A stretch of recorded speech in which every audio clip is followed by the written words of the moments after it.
So plant have chlorophyll, sunlight and water. Plant has three things already inside. Now we left with the carbon dioxide. How carbon dioxide enters in plant and how they use for the photosynthesis. Carbon dioxide enters through stomata which are present on the leaf in its lower surface. Stomata leaf के lower surface पे present रहते हैं, वही एक entry passage है carbon dioxide का. उसके अलावा कार्बन डाइऑक्साइड कहीं और से नहीं आ सकती है. बट ये जो एंट्रेंस का प्रोसेस है, entering of carbon dioxide through stomata which is present on the lower surface of leaf, is termed as transpiration. इस प्रोसेस को हम ट्रांसपिरेशन कहते हैं. यहाँ पे एक स्ट्रक्चरल डायग्राम है लीफ सेल का.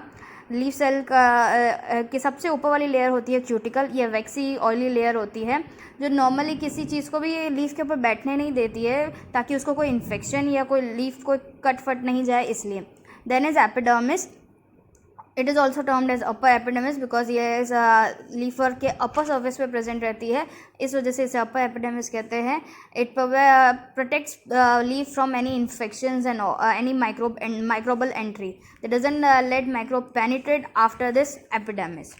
Then the longitudinal cell section is termed as palisade cells. These are the longitudinal cells. These have their plastids and they have abundance number of plastid inside, so they can easily trap chlorophyll and sunlight. Chlorophyll is also present in plastids as in chloroplast.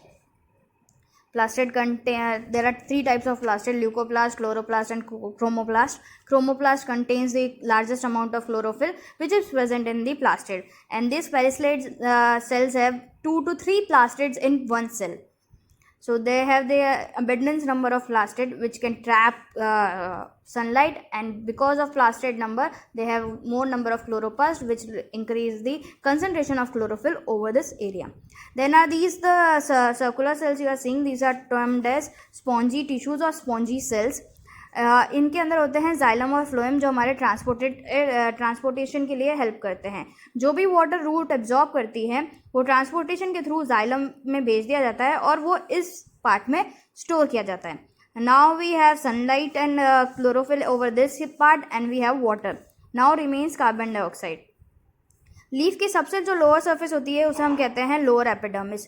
Lower epidermis में अलग अलग जगह पे openings दी जाती है. इन openings को हम कहते हैं स्ट्रोमेटा. इन ओपनिंग के थ्रू ही कार्बन डाइऑक्साइड अंदर आती है.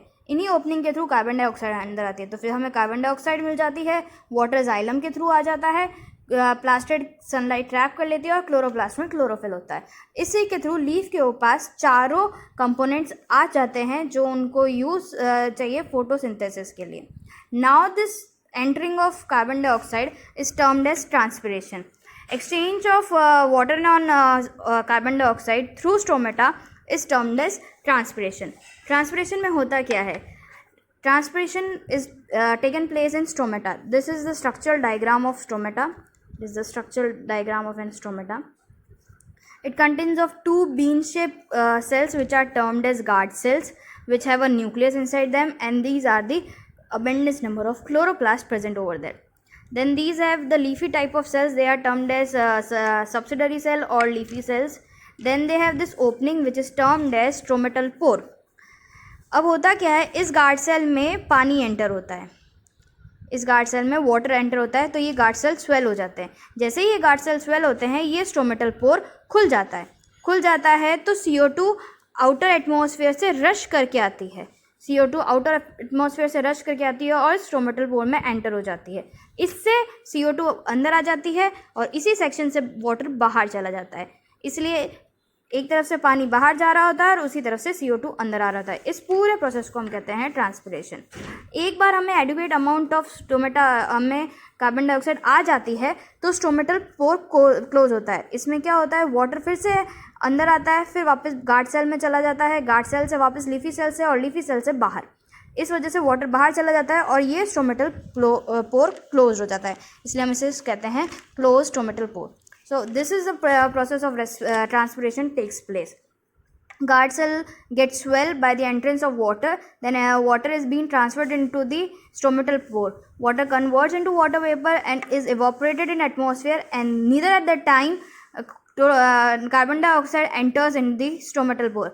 When an adequate amount of carbon dioxide has been entered in the stomatal pole shifts water back to the guard cell and guard cell to the subsidiary cell, then subsidiary cell to the nearby cells.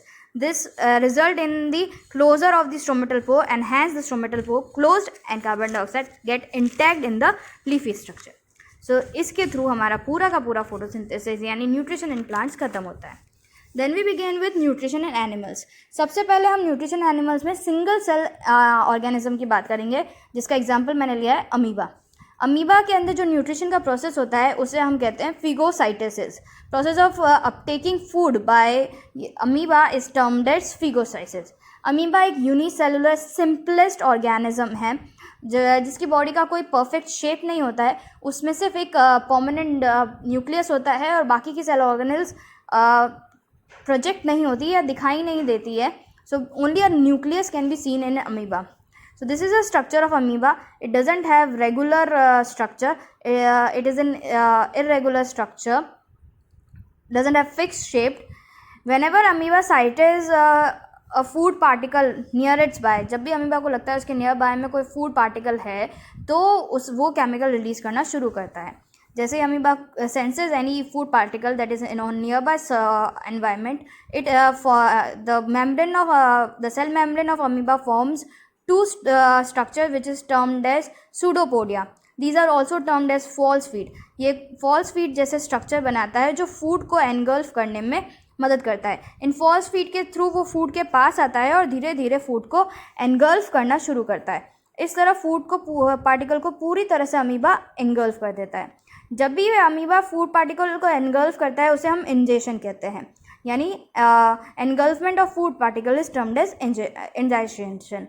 फिर ये food particle engulf होने के बाद ये food vacuole बना लेता है उस पार्टिकल के आसपास. इस फूड पार्टिकल वैक्यूल में काफ़ी तरह के डाइजेस्टिव एंजाइम्स होते हैं.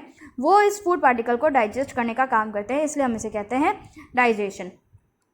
धीरे धीरे ये फूड पार्टिकल जब इसको पूरी तरह से डाइजेस्ट कर लेते हैं तो इसके न्यूट्रिएंट्स को एब्जॉर्ब करना शुरू करते हैं. पूरी सेल के अंदर न्यूट्रिएंट्स को एब्जॉर्ब करने का काम किया जाता है.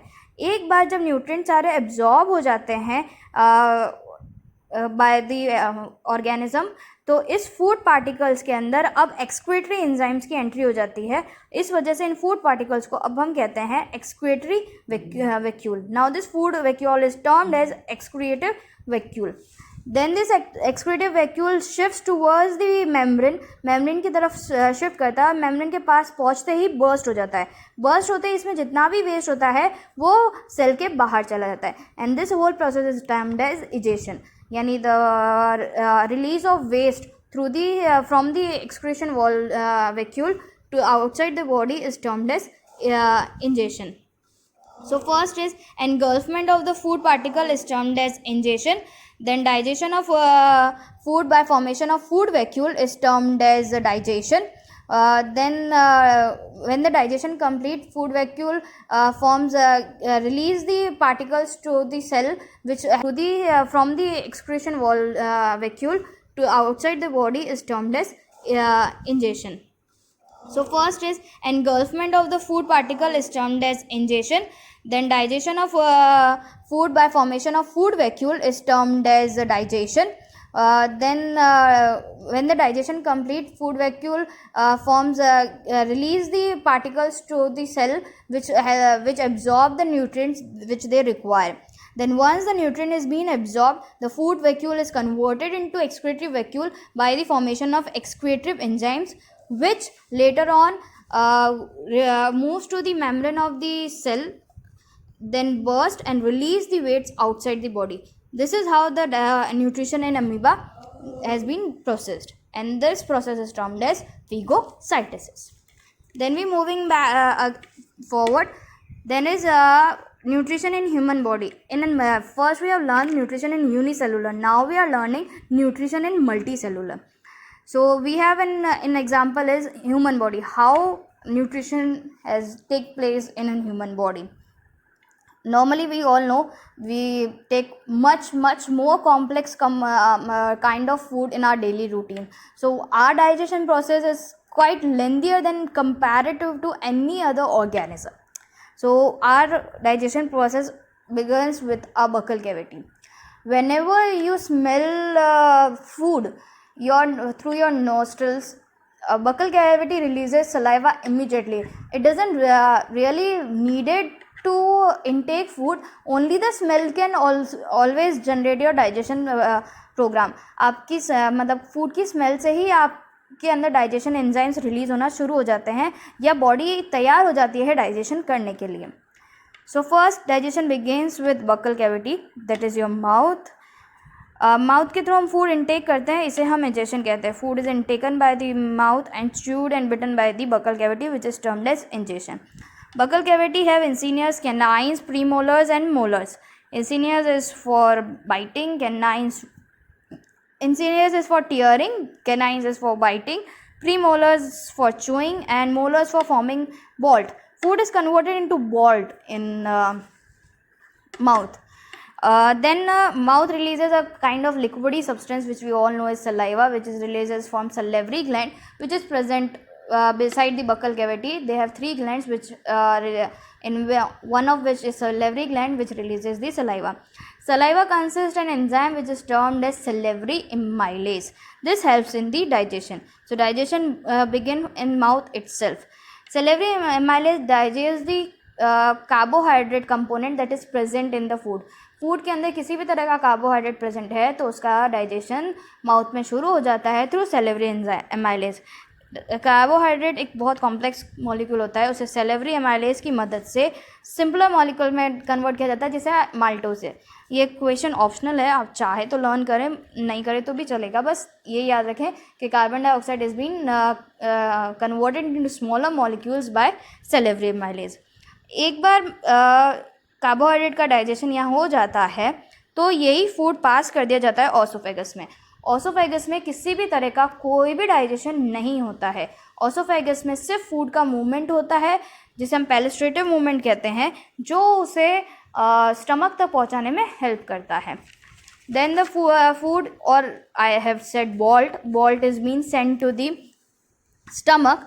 स्टमक के अंदर 2 चीज़ों का डाइजेशन होता है. जो फूड के अंदर जो 2 न्यूट्रिएंट्स होते हैं उनका डाइजेशन होता है. One is carbohydrate and protein. Carbohydrate का जो डाइजेशन माउथ में हुआ है उसे और आगे बढ़ाता है, यानी फर्दर डाइजेशन होता है, क्योंकि अभी तक कार्बोहाइड्रेट सिंपल मॉलिक्यूल्स में कन्वर्ट नहीं हुआ है, उसे अभी तक सिंपल मॉलिक्यूल्स में कन्वर्ट करना है. तो stomach releases 3 things. One is mucus, second is HCl and third is pepsinogen. Mucus सबसे पहले रिलीज किया जाता है स्टमक के थ्रू. स्टमक के शेप होता है जे शेप्ड होता है स्टमक बिल्कुल ही. So like this stomach is a J shaped structure. This is stomach. इसकी पूरी मेम्ब्रेन के ऊपर म्यूकस फैल जाता है. सबसे पहले म्यूकस का रिलीज होने का रीज़न ही यही है कि वो पूरी तरह से इसकी मेम्ब्रेन को कवर कर दे. इसे हम कहते हैं mucus. Mucus get releases first and it completely covers the inner lining और inner membrane of the stomach. इसे इसलिए किया जाता है क्योंकि सेकंड जो चीज़ रिलीज होती है वो है HCl. अगर म्यूकस रिलीज नहीं किया जाए तो HCl पूरी इनर लाइनिंग को जला देगा, क्योंकि HCl एक बहुत ही एक्टिव टाइप का एसिड होता है, बहुत ही स्ट्रॉन्ग एसिड होता है, जिसकी वजह से स्टमक लाइनिंग जल सकती है. इसलिए म्यूकस पहले रिलीज़ कर दिया जाता है और वो स्टमक लाइन को कम्प्लीटली कवर कर देता है. इस वजह से HCl उसे जला नहीं पाता है. Then third is release pepsinogen. Pepsinogen की एक प्रॉब्लम है कि जब तक आपका मीडियम एसिडिक नहीं होगा तब तक पेप्सिनोजन काम नहीं करेगा. इसलिए HCl रिलीज़ किया जाता है, स्टमक का pH एसिडिक किया जाता है. इस वजह से pepsin is been converted into pepsin. Pepsinogen is an inactive form of an enzyme which is converted into active form of enzyme by the HCl.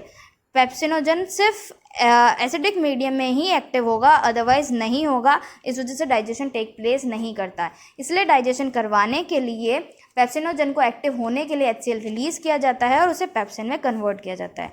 तो जितने भी प्रेजेंट प्रोटीन्स होते हैं फूड में वो सारे कन्वर्ट पेप्सिनोजन के थ्रू पेप्टोज में कन्वर्ट किए जाते हैं. प्रोटीन एक बिगर मॉलिक्यूल है, उसका पेप्टोज एक सिंपलर मॉलिक्यूल है. जो कार्बोहाइड्रेट्स पहले डाइजेस्ट हुए थे उन्हें हम फर्दर डाइजेस्ट कराते हैं by the gastric juice. Stomach की लाइनिंग में गैस्ट्रिक ग्लैंड्स करके कुछ ग्लैंड्स होते हैं जिसके अंदर से ये गैस्ट्रिक जूस निकलता है जो कार्बोहाइड्रेट को और आगे ब्रेक डाउन में हेल्प करता है. Then food is passes to duodenum. Duodenum intestine का सबसे पहला पार्ट होता है. स्मॉल इंटेस्टाइन को 3 पार्ट्स में डिवाइड किए जाते हैं, duodenum, jejunum and ileum. Duodenum, ये जब भी स्टमक जे शेप में नीचे जा रहा होता है, इस पार्ट को हम कहते हैं duodenum. This is termed as duodenum.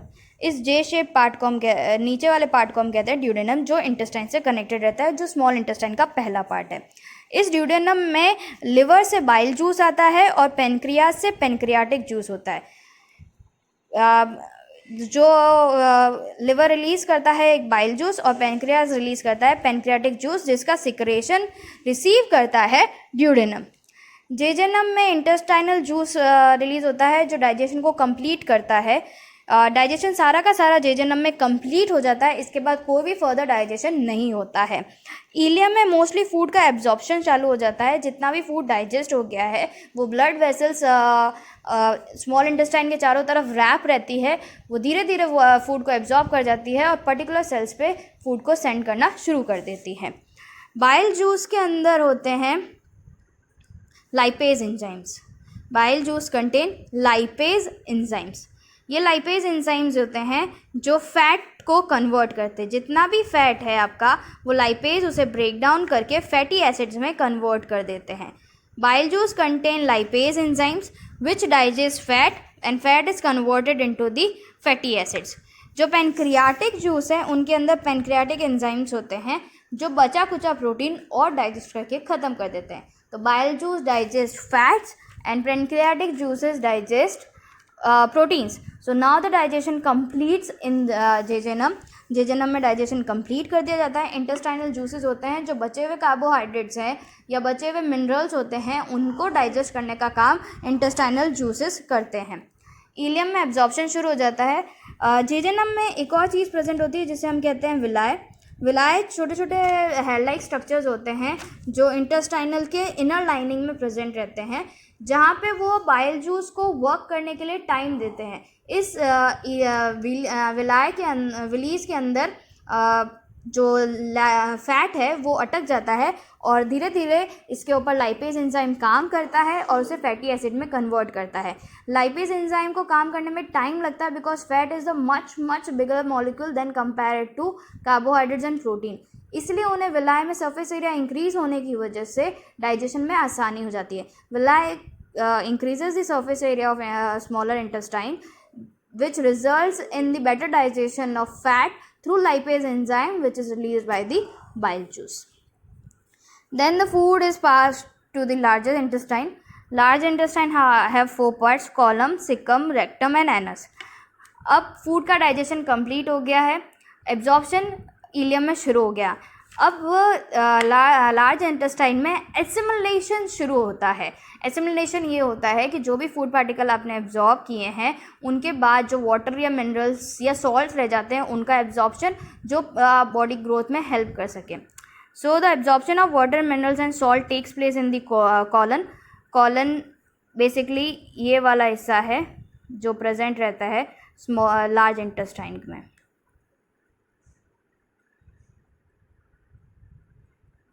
So this part is termed as colon. इस पार्ट को हम कॉलन कहते हैं, इस पार्ट को हम सिकम कहते हैं, इस पार्ट को हम रेक्टम कहते हैं और इस पार्ट को हम एनस कहते हैं. ठीक है. इस पार्ट में कॉलम में जितना भी वाटर है उसे एब्जॉर्ब किया जाता है. जो भी मिनरल्स और एसेंशियल सॉल्ट्स है, only essential salts are been absorbed in the colon. Caecum में सिर्फ और सिर्फ वाटर एब्जॉर्ब किया जाता है, उसके अलावा और कुछ भी एब्जॉर्ब नहीं किया जाता है और उसे रेक्टम में भेज दिया जाता है. अब जो चीज़ बची है उसे हम कहते हैं वेस्ट. जब भी सिकम से पास आउट जो चीज़ हो रही है उसे हम कहते हैं वेस्ट या उसे हम कहते हैं फेसेस. फेसेस को रेक्टम में टेम्पररी स्टोर किया जाता है जब तक एनस की स्पिंचर मसल्स, एनस के एंडिंग के लोअर टिप पे प्रेजेंट होती है स्पिंचर मसल. जब तक ये स्पिंचर मसल खुल नहीं जाती है, जब तक हम रेक्टम में फीसेस को स्टोर करते हैं, जो एक टेम्पररी स्टोरेज होता है. तो वेस्ट फॉर्म्स, जितना भी जो वेस्ट फॉर्म है वो फीसेस में कन्वर्ट हो जाता है, उसे टेम्पररी रेक्टम में स्टोर किया जाता है और जैसे ही स्पिंचर मसल खुल जाती है तो एनस के थ्रू वेस्ट बॉडी के बाहर भेज दिया जाता है. इस प्रोसेस को हम पूरा कहते हैं एक्सक्रीशन और egestion. This is termed as egestion, not excretion. Excretion is much longer process, it is egestion. इसके थ्रू सारा का सारा वेस्ट बाहर फेंक दिया जाता है. सो thus nutrition gets complete over here.